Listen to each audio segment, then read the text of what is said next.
زي أدير مشاعر. إدارة المشاعر مش معناها إن أنت تمنعي الإحساس، معناها إن أنت تفهمي إحساسك قبل ما تتصرفي. لأن في ناس لما تزعل بتتكلم بعصبية، أول ما تغضب بتاخد قرارات سريعة وبعد كده بتندم.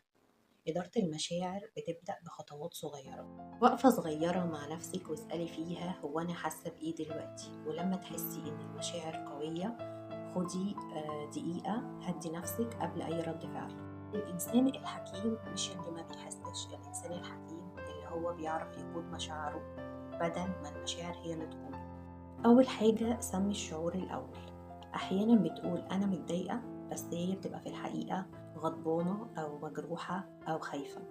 فلما تسمي الشعور الحقيقي بتعرفي تفهمي نفسك وبتقدري تتصرفي بهدوء. تاني حاجة ما تتصرفيش وانت في قمة الانفعال. لو انت الانفعال عندك عالي جدا الأفضل تأجلي الرد شوية، امشي خدي نفس اسكتي دقايق، لأن أغلب القرارات اللي بتتاخد بتبقى وقت الغضب. واسألي نفسك التصرف اللي أنا هعمله دلوقتي هيحل المشكلة ولا هيكبرها.